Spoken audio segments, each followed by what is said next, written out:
e bendito. Em nome de Jesus, nós entramos na tua presença para te pedir que o Espírito Santo fale conosco através da tua palavra.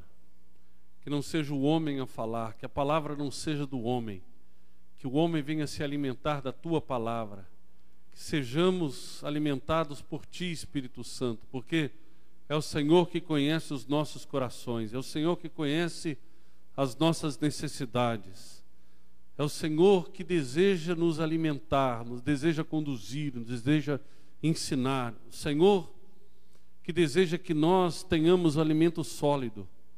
Quando é tempo de nós já comermos alimento sólido, não podemos mais viver de leite. Quando nós já estamos no tempo de sermos mestres, continuamos termos que aprender como crianças, meu Pai. Que ninguém fique para trás, que ninguém se atrase no caminho da fé, meu Pai, mas que cada um saiba digerir o alimento sólido dado pelo Espírito Santo, para que já possa adiantar-se naquilo que Deus espera de cada um de nós, e que não pensamos mais como crianças, não ajamos mais como crianças, porque quando éramos crianças agíamos como crianças, mas agora que somos adultos, agimos, falamos como adultos. Que sejamos prontos para ouvir, meu Pai, que sejamos longânimos naquilo que aprendamos de Ti, mas que sejamos rápidos para concluir, rápidos para falar, para agir no Teu Espírito, porque o Senhor Jesus se aproxima da sua vinda. Usa-nos, meu Pai, para preparar o Teu caminho, assim como João Batista foi usado para preparar o caminho do Senhor, que nós sejamos usados para preparar o Teu caminho, o Teu retorno a este mundo, meu Pai. E que engrandecemos e louvemos ao nome do Senhor Jesus. Espírito Santo, que nenhum dos que o Senhor tem trazido aqui à tua casa, à tua igreja, que nenhum venha se perder, meu Pai. Que ninguém viva confundido, meu Pai. Que ninguém viva uma fé fingida, meu Pai, na carne, na emoção, mas que sejam alicerçados no talento do Teu Espírito, nos dons do Teu Espírito, e que cresçam e produzam frutos, porque se nós não produzirmos frutos em Ti, Senhor, nós seremos arrancados e cortados e jogados no fogo, e os que produzem frutos serão limpos para que produzam mais frutos ainda. Ó Senhor Jesus, abençoa a Tua igreja, para que a Tua igreja possa estar preparada para Te receber, como noiva, possa estar imaculada, vestida de branco, para o encontro com o Senhor nas nuvens. Em nome de Jesus, meu Senhor, ajuda aos Teus servos a compreender a Tua palavra, a tirar conclusões sobre ela no Espírito, para dentro de si, para aquilo que o Senhor quer falar para cada um de nós. É o que nós Te pedimos e nos colocamos nas Tuas mãos, na Tua direção como servos, e que sejamos abençoados em nome do Senhor Jesus. E quem crê diga amém e graças a Deus. Graças a Deus. Podem sentar em nome do Senhor Jesus.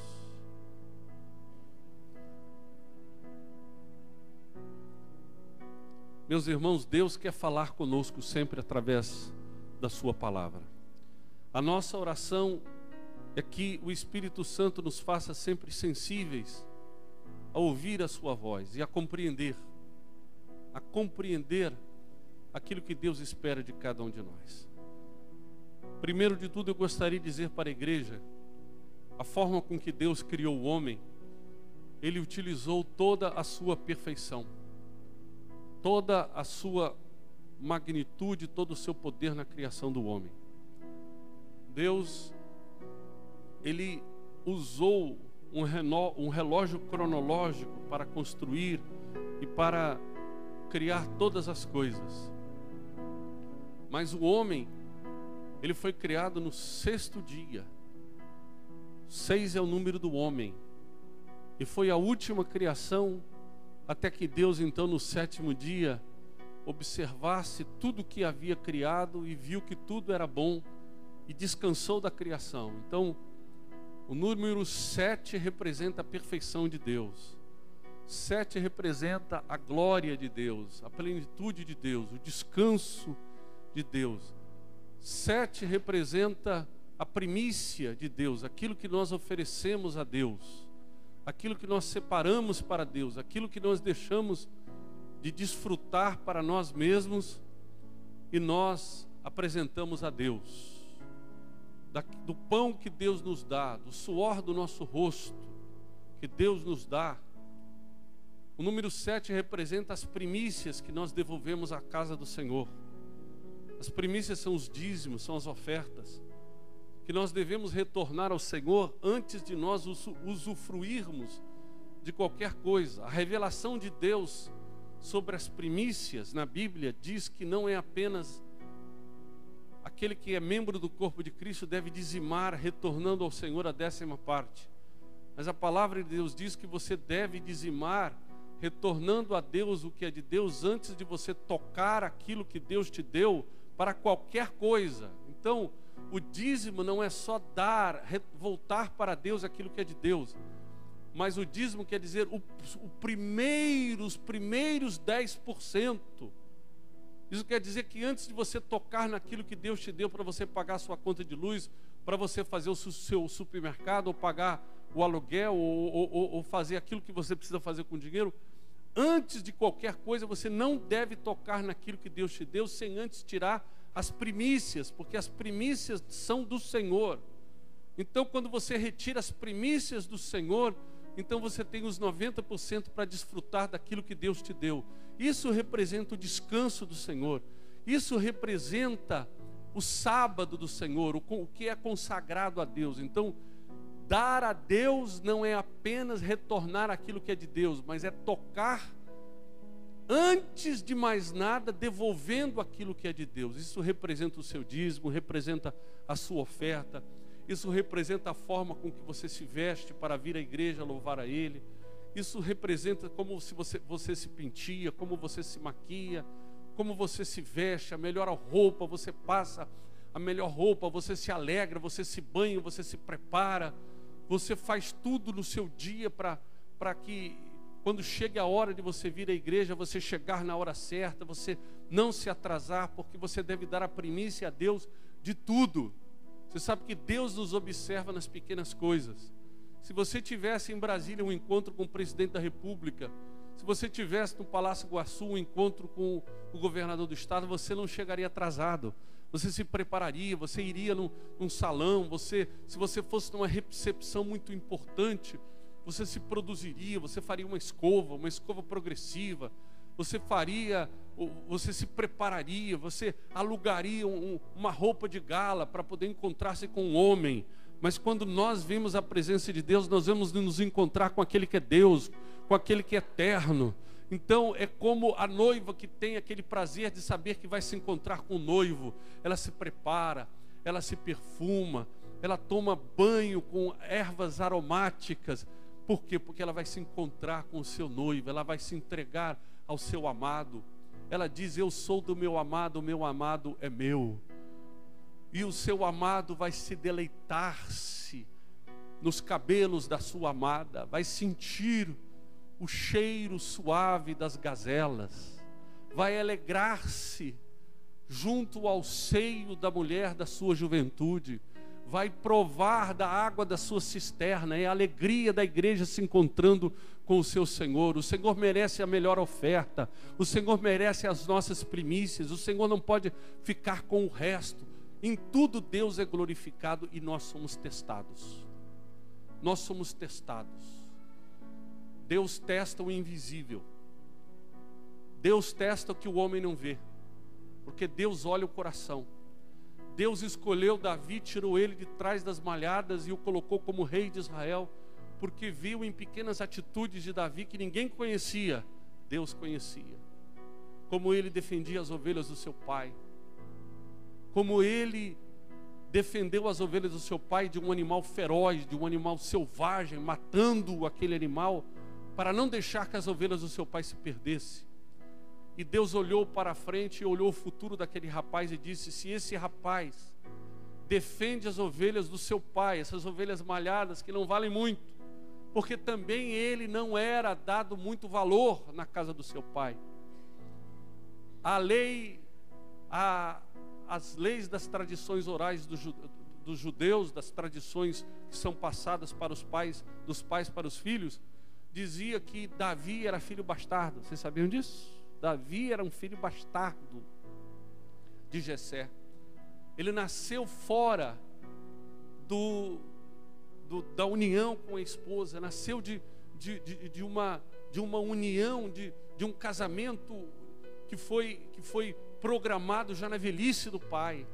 Então os irmãos dele desprezavam Davi, não viam Davi como um dos irmãos. Então ele era rejeitado. Ele era como se fosse um bastardo de uma mãe estranha, não da mesma mãe que amamentou os outros filhos de Jessé. E os outros filhos de Jessé eram altos, fortes, eram guerreiros, eram soldados de Saul, eram filhos do orgulho de Jessé. Davi era desprezado. Davi não foi chamado para vir comer com os irmãos quando o pai recebeu Samuel, o profeta. Não foi chamado, porque ninguém se importava com ele. Todos haviam se vestido, todos haviam se preparado. Era um convidado de honra que estava na casa do pai, era o profeta de Israel, era o maior profeta da época, era recebido como se fosse um rei. Mas quando Samuel entrou ali dirigido pelo Espírito Santo, ele viu que faltava alguém. Por quê? Porque o homem olhava para a aparência, mas Samuel disse pelo Espírito Santo que Deus examina o coração. E quando os filhos de Jessé foram trazidos por Jessé, o pai, e foi apresentado cada um, esse aqui é o meu filho mais velho, esse aqui é o meu segundo filho, esse aqui é o terceiro, cada um por nome, apresentando cada um com honras. E cada um foi apresentado e passou diante do sacerdote, tiveram diante do sacerdote, diante do profeta, a alegria de ser apresentado ao profeta pelo pai. Então Jessé disse: vamos nos sentar à mesa. Mas o Senhor falou ao coração de Samuel: mas todos os teus filhos estão aqui? Todos os teus filhos? Não, estão todos aqui. Todos já foram apresentados a ti. Não. Alguém lembrou a Jessé e disse: não, mas ainda tem Davi. Mas ninguém ligava de Davi, ninguém ligava para Davi. Davi era um filho bastardo. Era aquele menino que todos queriam distância. Onde está? Davi está lá com as ovelhas. Samuel, dirigido pelo Espírito Santo, disse: não sentaremos à mesa enquanto ele não chegar. Davi foi honrado. E quando Davi entrou, Deus já havia escolhido e falou ao coração de Samuel: este tu ungirás rei sobre Israel. E ali diante dos seus irmãos, Samuel pegou o chifre de animal cheio de azeite, que representava o Espírito Santo, e derramou o azeite sobre a cabeça de Davi. E diante dos seus irmãos, ele foi ungido por Deus, diante do profeta, como rei de Israel. Amém? O azeite que foi derramado sobre a cabeça de Davi foi derramado sobre a sua cabeça. Amém? Foi derramado sobre a sua cabeça. É uma grande honra. Você foi separado para um trabalho muito grande. Você foi separado para um grande ministério. Mas esse azeite, ao mesmo tempo que te traz a alegria, e quando eu te digo que esse azeite foi derramado sobre a sua cabeça pelo Espírito Santo, ao mesmo tempo esse azeite te traz uma responsabilidade muito grande que eu vou falar para você. E Deus está te cobrando que você faça alguma coisa sobre essa unção que foi colocada sobre a sua cabeça. É isso que Deus faz. Ele confunde os sábios, Ele confunde os grandes, Ele faz dos pequenos grandes para confundir os grandes deste mundo. Ele pega o incauto, pequeno, desprezado, para fazê-lo grande, para sentar junto dos governantes, dos reis desse mundo, para confundir aqueles que se acham grandes. Ele escolhe os que não são para confundir aqueles que acham que são. E assim é você, meu amigo e minha amiga. Eu quero que você abra sua Bíblia agora no livro de Levíticos, capítulo 21. E versículo 12.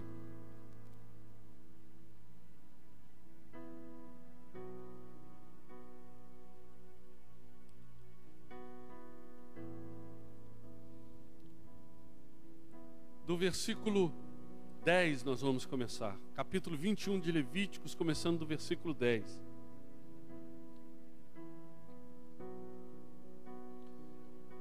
O sumo sacerdote entre seus irmãos, sobre sua cabeça foi derramado o azeite da unção. Quer dizer, o sumo sacerdote foi consagrado. O sumo sacerdote foi consagrado. E que for consagrado para vestir as vestes, não descobrirá a sua cabeça, nem rasgará as suas vestes. Nós somos vestidos com vestes brancas. E as nossas vestes, como membros do corpo de Cristo, ela é imaculada, porque ela foi lavada e remida pelo sangue do Senhor Jesus. E Deus te chamou e te ungiu para que você seja sacerdote, e que sobre ti não haja impureza. Versículo 11 diz: e não se chegará a cadáver algum, nem por causa de seu pai, nem por sua mãe se contaminará. Deus te chama a pureza. Deus te separa desse mundo para que você não se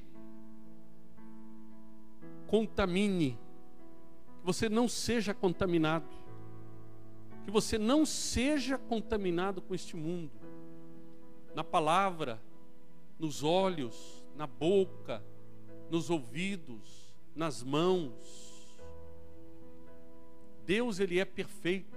Deus, Ele é autêntico. Deus, Ele é santo. Os anjos, quando glorificam a Deus, e Isaías vê a visão do céu aberto, os anjos, serafins do Senhor, tinham 6 asas. 2 asas cobriam o rosto, porque não se sentiam eles dignos de olhar a glória e a santidade do Senhor.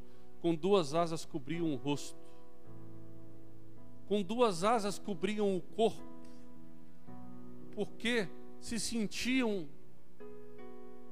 não dignos de desfrutar da presença de Deus.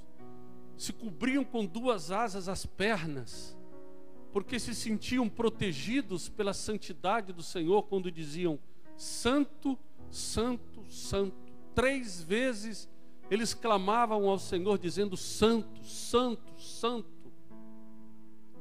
A glória e a santidade de Deus era proclamada acima de qualquer santidade que esse mundo pode ter.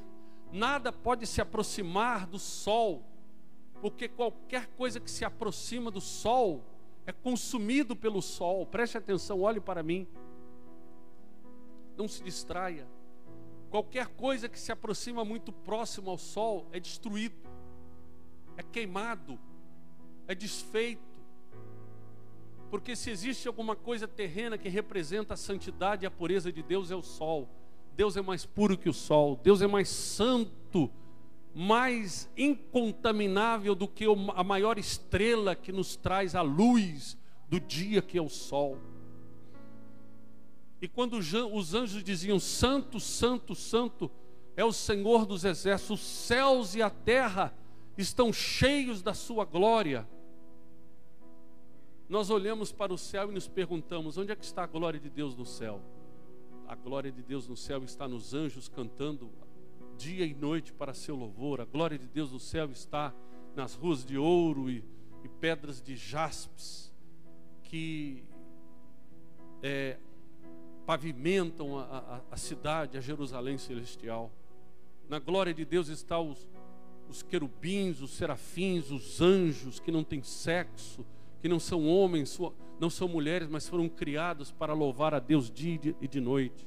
Na glória de Deus está o trono do Todo-Poderoso, o Criador dos céus e da terra, inimaginável a qualquer homem que não foi dado conhecer ainda a glória de Deus. Então, a glória de Deus estando no céu é muito fácil de se compreender.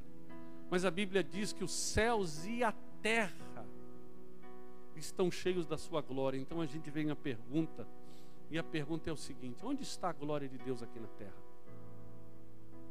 Onde está a glória de Deus aqui na terra? Está na beleza da criação, nos mares, nos bosques, nas florestas, nas cataratas do Iguaçu, nas belezas, nos astros, nos pássaros. A glória de Deus nesse mundo está na criação de Deus, mas a Bíblia diz que tudo isso vai pegar fogo, tudo isso vai ser consumido, que o presente século em breve não mais existirá. Então, como pode a glória de Deus, tão bela na criação, será destruída? Será que a glória de Deus pode ser destruída? Então a gente se pergunta, onde está a glória de Deus nesse mundo? Ou a gente se pergunta, quem é a glória de Deus nesse mundo? Mas eu digo que a glória de Deus nesse mundo é você. A glória de Deus nesse mundo somos nós. Sabe por quê? O versículo 12 diz: não sairá do santuário. Quer dizer, Deus, Ele quer que você permaneça na presença dEle, para que não se profane o santuário do seu Deus. Deus, Ele está te santificando para que você seja consagrado a Ele, pois a coroa do azeite da unção do seu Deus está sobre Ele. Eu sou o Senhor. Deus colocou o azeite sobre a sua cabeça, te ungindo com o Espírito Santo. Algum irmão aqui já leu na Bíblia que nós fomos criados um pouquinho menos do que Deus? Quem já leu essa palavra na Bíblia? Quem já leu na Bíblia uma palavra que diz que nós fomos criados um pouco menos que Deus? Levante a sua mão. Nós fomos criados um pouco abaixo que Deus. Os pastores já leram sobre isso? Está escrito que nós fomos criados um pouco abaixo de Deus. Quem já leu um salmo na Bíblia que diz assim: sois deuses, filhos do Deus Altíssimo? Quem leu isso na Bíblia? Quem já leu? Levante a mão. Então veja bem, olhe para você como um pequeno Deus. Um pequeno Deus, criado um pouco menos do que Deus, chamado de deuses por serem filhos do Altíssimo.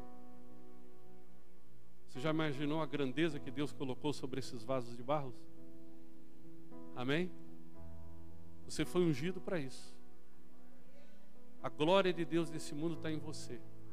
Mas a pergunta que eu faço para você é o seguinte: como você tem representado essa glória? Até que ponto você tem sido filho do Deus Altíssimo? Até que ponto você tem representado ser a criação um pouco menos, um pouco menor do que o Deus Altíssimo? Diga assim: eu sou um pequeno Deus. É forte isso? Soa estranho. Diga assim: eu fui criado um pouco menor do que o meu Deus. Diga assim: o meu Deus me criou um pouco menor que Ele. Eu tenho a glória dEle. Repita assim: a Bíblia diz que nós somos deuses, mas não para ser adorado, é? Ninguém é Deus para ser adorado. A Bíblia fala assim para que você possa se conscientizar qual foi a unção que foi colocado sobre a sua cabeça, a coroa de glória que está sobre a sua cabeça. Levante a sua mão direita e diga assim: eu tenho uma coroa de glória sobre a minha cabeça. Diga assim: eu sou sacerdote do Deus vivo. Diga assim: eu sou sacerdote na mesma ordem do sumo sacerdote Jesus. Diga assim: eu sou parte de uma nação de sacerdotes. Você crê nisso tudo que você disse? Você crê nisso tudo? Crê? Crê nada. Crê nada. Se você cresce, realmente a sua vida seria diferente. Se você cresce, realmente você ultrapassaria muitas barreiras que você não conseguiu ainda ultrapassar.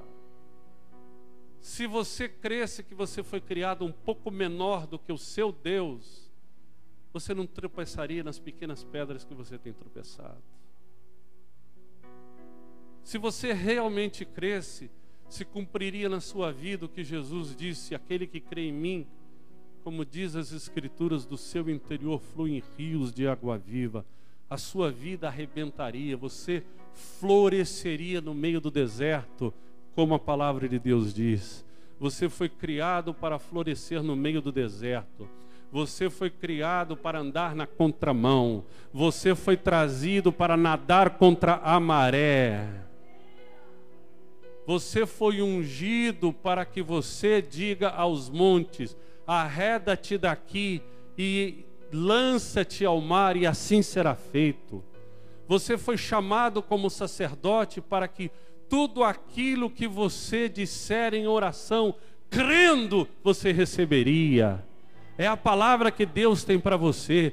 Deus está dizendo para você nesta noite: desperta, tu que dormes. Deus está dizendo para você nesta noite: vai aprender com a formiga, preguiçoso. Deus quer te glorificar, Deus quer te engrandecer, Deus quer fazer de você um gigante. E você não tem que ser pastor para isso, você não tem que ser bispo, você não tem que ser diácono, você não tem que ser presbítero, não tem que ser evangelista, não tem que ser obreiro. Nós somos uma nação de sacerdotes. Nada é demasiadamente grande para ti, porque Ele te ungiu. Ele disse: em meu nome expulsarão demônios. Ele disse: o que qualquer um de nós ligarmos aqui na terra seria ligado no céu. O que nós desligássemos na terra seria desligados no céu. Ele disse que a autoridade que foi colocada sobre nós é tão grande que, se nós quiséssemos, nós poderíamos até amaldiçoar os homens e eles seriam amaldiçoados. Mas essa palavra não sai da nossa boca, porque nós fomos ungidos para dar vida, não para tirar vida. Os discípulos do Senhor Jesus eram conscientes da unção que eles haviam recebido. No momento em que houve uma zombaria e Jesus foi insultado, os discípulos de Jesus chegaram a Jesus e disseram: Senhor, quer que nós ordenamos que caia fogo do céu e destrua-os? Eles tinham consciência de que aquilo que eles falassem e abrisse a boca para falar, Deus confirmaria a palavra deles, porque eles haviam ungido para isso. Então por que você está caindo por esse obstáculo na sua vida? Por que você está triste por causa desse problema? Não se preocupe com o seu problema. Diga para o seu problema: conheço o meu Deus problema, porque você não é suficientemente grande para mim. Você está sofrendo por aquilo que está acontecendo na sua família? Ministre para a sua família. Abençoe a sua família. Não seja instrumento do diabo para guardar no seu coração rancor, mágoas, ódios. Não guarde nada escondido no seu coração. Confesse os seus pecados, se arrependa, para que as suas orações não sejam interrompidas. Ministre, não tenha oração respondida por Deus, porque o seu coração não está permitindo que a oração chegue ao trono da glória. Deus quer fazer um incenso com as orações dos santos, e Ele quer que as suas orações sejam incenso de aroma agradável às suas narinas, e que queime diante do seu trono continuamente. Você foi ungido para isso, meu irmão. Você foi ungida para isso, minha irmã. Você tem o poder da criação. Estenda a sua mão assim, por favor, com a palma da mão para cima. Estenda a sua mão isso, com orgulho espiritual, com ousadia. Abra a sua mão assim, a mão direita. No Salmo 2, versículo 8, olhe para a sua mão. Deus, Ele diz o seguinte: pede-me e eu te darei as nações. Pede-me e eu te darei as nações por herança. As extremidades da terra serão da tua possessão. Deus está colocando o planeta terrestre, o planeta Terra nas tuas mãos. Deus está colocando você para ministrar neste mundo. Deus está te dando o poder de sacerdote para você transformar a vida das pessoas, para você salvar a sua família, para você derrubar barreiras. Você tem a capacidade de determinar a mudança do futuro da vida das pessoas. Você tem o poder de ministrar. Quantas pessoas você trouxe? Pode baixar as mãos. Quantas pessoas você trouxe esse ano para a igreja? Quantas pessoas você conduziu à salvação esse ano, igreja? Esse mês? Quantas pessoas você arrancou do inferno e trouxe para a vida, para a paz? Ou será que você está sendo como Moisés, que está pedindo para Deus fazer alguma coisa, porque você se encontra diante do Mar Vermelho e o Mar Vermelho está fechado? Quando Deus está te dizendo, usa o que você tem. Quando Deus está dizendo para Moisés, o que você tem na mão? Um cajado, então usa o teu cajado. Por que a igreja continua orando por algo que já foi concedido? Por que a igreja continua orando por algo que já foi dado, que já foi conquistado? Por que a igreja continua chorando por algo que já deveria estar saltando e pulando e dançando de alegria, porque já foi conquistado? É porque a igreja muitas vezes não se conscientizou que Deus já te deu autoridade para vencer. Ele te ungiu, Ele te separou, Ele te fez ministro para você ministrar. Quando nós falamos sobre nação de sacerdotes, não estamos falando de atribuições que nós recebemos dentro da igreja. Atribuições dentro da igreja que vêm através da imposição de mãos e consagração de pastores e diáconos e presbíteros e evangelistas, são atribuições para o corpo físico, para a ordem no culto da igreja. Mas para ministrar diante de Deus, todos somos iguais. Todos somos iguais. O pastor não é mais ungido que o membro. É capaz de você ter mais fé que eu. É capaz da sua oração e a sua autoridade funcionar mais que a minha, se eu não usar a autoridade que Deus deu através da fé. Nós somos todos iguais. Ninguém é melhor do que ninguém. Agora, a sua fraqueza está em você confessar a sua derrota, em você se achar demasiadamente pequeno, em você se achar que não é capaz de abrir a sua boca, e como Deus através da palavra trouxe a coisa inexistente à existência, você abrir a sua boca e determinar mudanças na sua casa, mudança na vida do seu marido, mudança na vida dos seus filhos, mudança na vida da sua esposa, mudança no seu trabalho, mudança na sua vida econômica, mudança na sua rua, mudança no seu trabalho, de você profetizar e a palavra que sair da sua boca se tornar verdadeira. Você é fraco quando aqui você se sente fraco. Você é fraco quando aqui você não assume a sua condição. Deus te ungiu e colocou o azeite sobre a sua cabeça para que você possa vencer. Deus está falando para você nesta noite que Ele em breve virá. Não é novidade nenhuma, porque já foi profetizado na sua palavra. E Ele está dizendo para você o que você tem feito para preparar o caminho dEle. Porque nós somos como João Batista. Cada um de vocês que estão aqui nesta noite chegaram-se ao caminho e aceitaram Jesus como Salvador, porque Deus usou alguém para nos trazer vida. Vocês são o resultado de alguém que foi usado por Deus para levar você à salvação. E talvez aquela pessoa que te trouxe, pelas fraquezas e pelas vaidades desse mundo, até tenha afastado-se da fé e você permaneceu. Você não foi trazido para Jesus porque um anjo apareceu para você e te disse que Jesus era o caminho, não. Um anjo que Jesus usou foi uma pessoa que você tocou nela, beijou, abraçou ela, que você conhece, inclusive ela tem nome, você sabe até onde ela mora. É ou não é verdade? Eu sei quem me trouxe. Vocês se lembram quem trouxeram vocês? Quem Deus, pela misericórdia dele, usou para que, através do testemunho daquela pessoa, nós fôssemos trazidos ao conhecimento da salvação? Sim ou não? O que você tem feito? Diga assim: eu fui salvo para salvar. Eu fui dirigido a Jesus para dirigir pessoas a Jesus. Fui liberto para libertar. O que você tem feito? O que você tem feito? Você tem valorizado a sua salvação?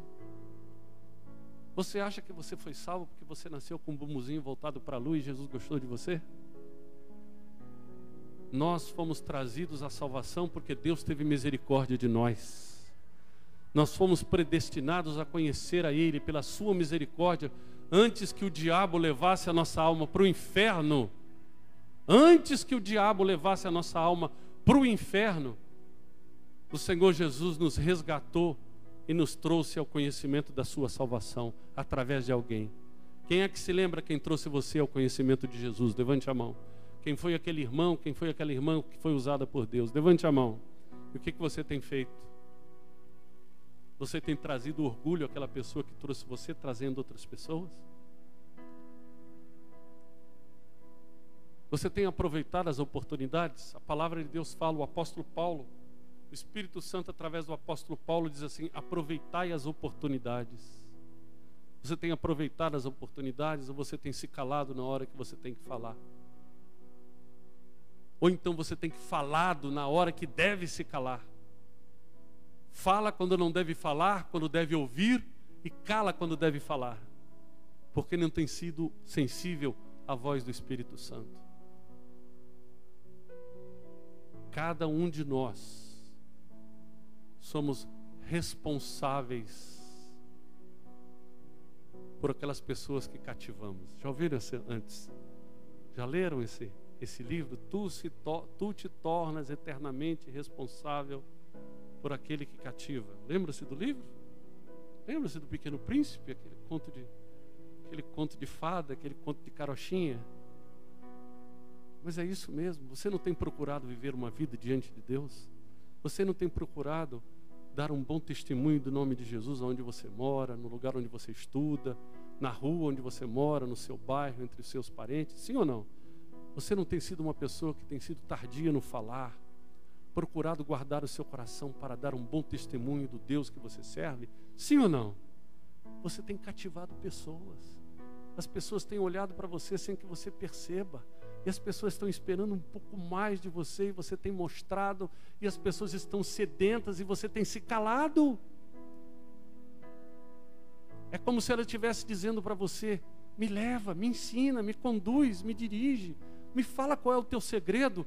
E você tem olhado para ela e não tem falado nela, não tem dito nada, não tem falado nada. E elas se sentem famintas em querer descobrir qual é o seu segredo. Mas você não abre a sua boca para ministrar.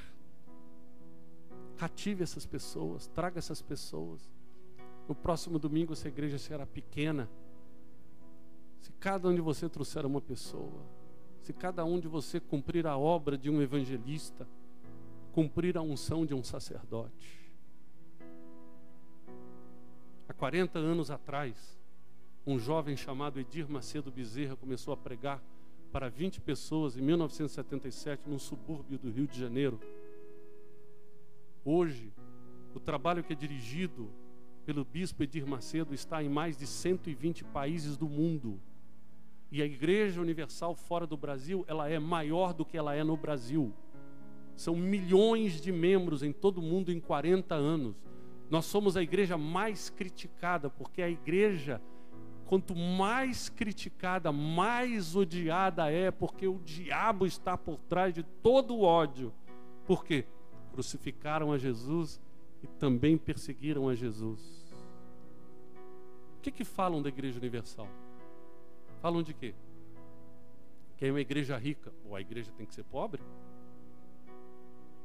A palavra de Deus disse, o nosso próprio Deus disse assim: eu sou o dono, o ouro e a prata, meu é o ouro, minha é a prata, diz o Senhor dos Exércitos.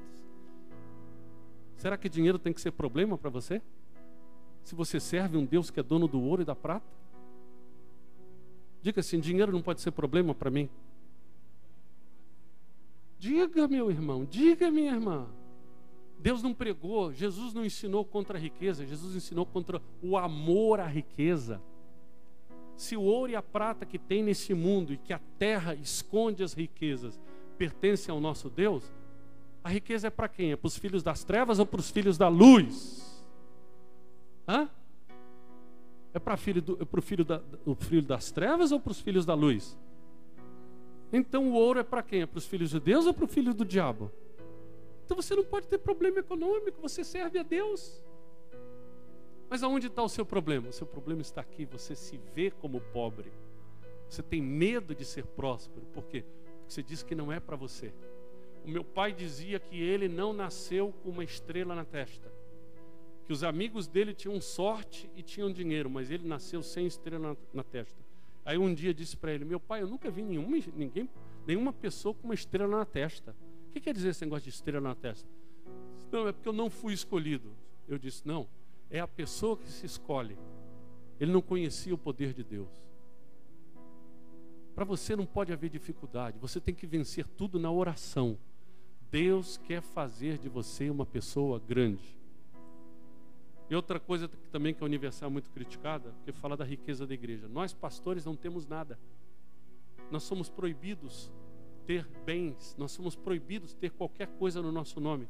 A única coisa que um dos nossos pastores tem no nome dele é o Bispo Macedo, que a Record está no nome dele. Mas a Record não é dele. A Record não vai ficar com os filhos dele. A Record pertence à Fundação Edir Macedo, pertence à igreja, não ao homem. O Templo de Salomão custou 600 milhões de reais para ser construído. E não é do homem, é do povo, é da igreja. Nós pastores não temos nada. O carro que eu uso é da igreja. A casa que eu moro é a igreja que paga aluguel. Eu sou dono só da roupa do corpo. Eu não tenho bens nenhum. Eu não vou deixar para os meus filhos nenhuma herança. Eu vou deixar para os meus filhos a minha fé em Deus, a minha unção, a minha herança é do Senhor, como é a sua herança que você vai deixar para os seus filhos. O teu Deus é o tamanho que a tua cabeça mede ele. A glória do teu Deus é o tamanho que você imagina que ela seja dentro da sua cabeça. Por isso, qual é o tamanho do seu Deus? Não me fala o Deus da Bíblia. O Deus da Bíblia eu conheço. Eu sei o que está escrito na Bíblia. Não me diga assim: ah, bispo, mas a palavra diz assim. Não, eu sei o que a palavra diz. Eu estou falando é na sua cabeça. Como é o seu Deus? Como é que você vê o seu Deus? Qual é o tamanho do seu Deus? Qual é a glória de Deus que você tem dentro de você? O que está na Bíblia eu sei. E o que está na Bíblia arrebenta, porque o nosso Deus é grande, maior do que as nossas palavras possam descrever. É ou não é verdade? Sim ou não? Mas não é o que está escrito na Bíblia. É a Bíblia que você é.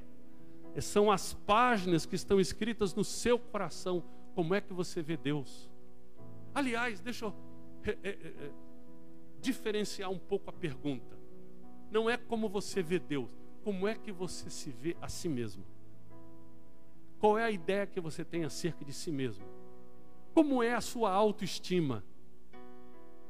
Até onde você quer chegar? Até onde você quer ir? Qual é a opinião que você tem sobre você mesmo? Quando você se olha no espelho, quem você vê?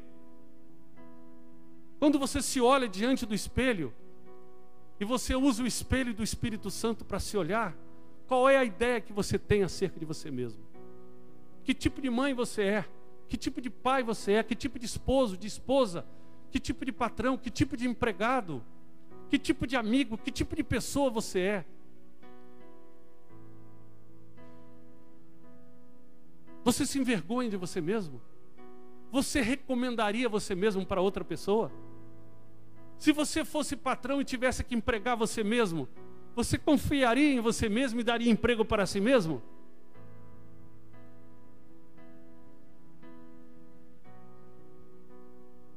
O que você quer da vida? Irmãos, se lembram que ontem vocês eram todos adolescentes? Eu me lembro, tenho 56 anos de idade. Eu me lembro que ontem eu era um adolescente. Tantos irmãos que a gente já viu aqui, homens já, cabelos caíram, mudaram de cor, ou mudaram de cor, ou caíram e mudaram de cor. As irmãs lindas, os cabelos mudam as cores, porque a idade avança. Vocês eram crianças ontem. A vida passa muito rápido. É ou não é verdade? A vida não passa rápido. Nasceu, viveu, morreu. Você tem que deixar um legado da sua vida. O que você espera deixar? O que você espera deixar? Será que a vida é só isso? Como Salomão disse, tudo é vaidade? Tudo é vaidade, vaidade por vaidade, tudo é vaidade. E tudo é vaidade mesmo, é ou não é, meu irmão? É ou não é, minha irmã? O que você espera da vida? A sua glória é que quando Jesus te levar, a nossa glória é que quando Jesus nos levar, nós possamos olhar para trás e nós possamos ver que nós deixamos um exército de salvo através do nosso testemunho. Quem concorda comigo, levante a mão. Quem concorda que você foi chamado para vencer? Levante a mão. Quem concorda que existe uma coroa de unção de azeite sobre a sua cabeça? Levante a sua mão. Quem concorda que você foi criado um pouco menos do que o Senhor teu Deus? Levante a sua mão. Quem concorda que a palavra que sai da sua boca tem autoridade de mudar esse mundo? Levante a sua mão. Então você, a partir de hoje, vai passar a viver diferente.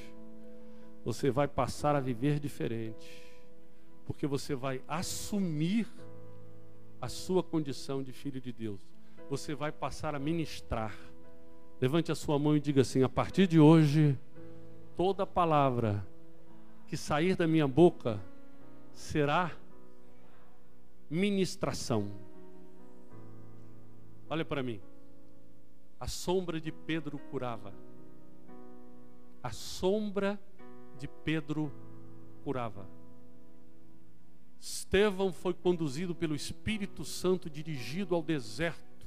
Era usado pelo Espírito Santo e era retirado pelo Espírito para onde Deus o guiava. Você tem que ter até cuidado quando você abre a sua boca e a palavra que sai da sua boca. Porque a palavra que sai da sua boca é espada, é poder, é vida.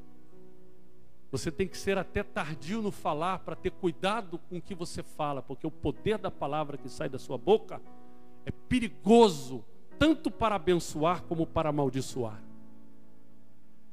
O diabo treme diante de você e muitas vezes você está tremendo diante do diabo sem saber a autoridade que você tem. Fique em pé, por favor, se a igreja puder ficar em pé.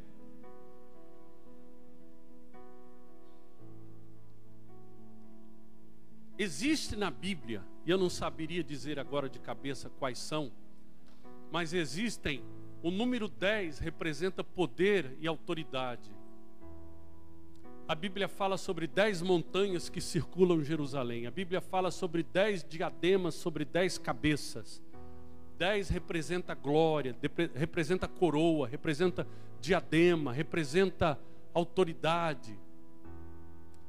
E 10 também representam as piores principados, os piores potestades do inferno que dominam este mundo. Quantos dedos nós temos nas mãos? 10. Então, levante os 10 dedos, as duas mãos, assim, com as palmas voltadas para fora. Quem aqui dirige? Faça assim, ó. Quando você está andando e tem uma blitz da polícia, como é que a polícia faz para você parar? Ela faz assim. O que você faz? Você para, por quê? Porque você vê o uniforme e você reconhece a autoridade. Quando você está entrando no lugar e tem um segurança ali, o segurança faz assim, você faz o quê? Você para, porque você vê a vestimenta da pessoa, vê o crachá da pessoa, você reconhece a autoridade que a pessoa tem. Sim ou não? Levante as mãos. O diabo tem que reconhecer a autoridade que você tem. E nós vamos levantar as nossas mãos agora sobre o Paraná. Vamos levantar as nossas mãos sobre Foz do Iguaçu. Nós vamos levantar as nossas mãos, os nossos 10 dedos sobre o Brasil, sobre o mundo. E nós, como sacerdotes ungidos, que temos uma coroa de unção sobre a nossa cabeça, nós vamos agora barrar o poder das potestades, o poder dos principados. E o diabo tem que obedecer, porque Satanás sabe quem você é filho do Altíssimo, criado um pouco menos que o Altíssimo. Ele sabe que você tem coroa de unção sobre a cabeça e a palavra que sai da sua boca lança ele no inferno. Então, levante as suas mãos agora e repreenda todo o principado que atua na sua família, que atua no seu trabalho, toda doença, toda amarração, todo vício, toda discórdia, toda separação, toda destruição, toda confusão, toda fofoca, toda fraqueza, toda ilusão, toda traição, toda prostituição, todo pecado. Nós amarramos agora todo o principado do inferno. Nós amarramos agora a toda a potestade do diabo, causador de acidentes, de separações, de suicídios, de divórcios, de pobreza, de dívidas, que causam derrotas, que derrubam a casa, que causam desilusões, que faz com que as pessoas sejam atormentadas, perseguidas no trabalho pela fé. Em nome de Jesus nós exercemos a nossa autoridade quanto o poder das trevas, quanto os príncipes dos exércitos do céu que atuam nos lugares celestiais, todas as potestades, principados, demônios, espíritos dominadores desse mundo tenebroso, sejam agora subjugados e colocados debaixo dos nossos pés. Coloque a mão no seu coração. Em nome do Senhor Jesus, seja a sua mente lavada e que você receba neste momento a mente de Cristo. Que você não seja mais um cristão, um crente fingido, que você viva na santidade do Senhor, na purificação. O teu Deus vê tudo, do teu Deus nada você pode esconder. Então que neste momento você seja levado ao arrependimento, você seja levado à alegria da salvação, pela santidade, pela consagração da sua vida. Que as palavras que saem da sua boca a partir de hoje sejam diferentes e vocês sejam ungidos para serem sacerdotes, encherem essa igreja, converterem Foz do Iguaçu, converter a sua família, converter os povos até a vinda do Senhor Jesus. Que você, quando olhar para trás e ver que a sua idade está se avançando e a sua hora de conhecer, de se encontrar com Jesus está chegando, quando a sua hora chegar, você olhe para trás e veja um exército que foi conduzido para a salvação através do seu testemunho, em nome de Jesus. E que igrejas sejam abertas através de ti. Que os teus dízimos, as tuas primícias cresçam a cada dia, produzam, que as tuas ofertas sejam multiplicadas, que você dê abertamente, porque quanto mais você dá, é dando que se recebe. Quanto mais você joga a semente, mais a terra dá, porque você serve ao Senhor que é dono do ouro e da prata. Seja abençoada a família, seja abençoado os casais.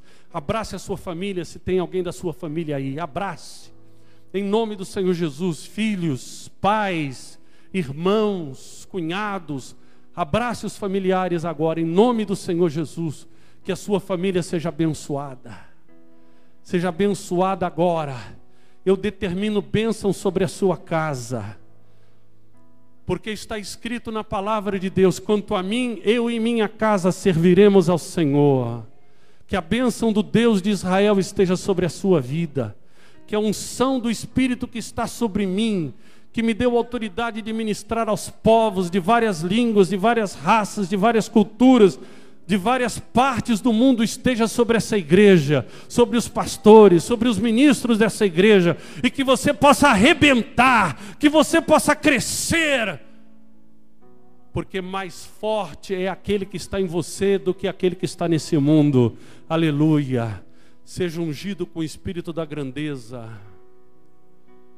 Que o gigante interior, que é o Espírito Santo que está dentro de você, desperte. E que a luz de Deus brilhe na sua vida. Em nome do Senhor Jesus. A sua vida, a partir de hoje, tem o antes e o depois, se você acreditar na minha palavra. Que Deus está dizendo para você que a partir de hoje, você vai arrebentar. E nada vai te ser impossível. Tudo que você sonha vai se tornar realidade. Em nome do Pai, do Filho e do Espírito Santo, nós determinamos em nome de Jesus, bem forte para aquele que é Deus, para aquele que é Senhor, para aquele que é eterno.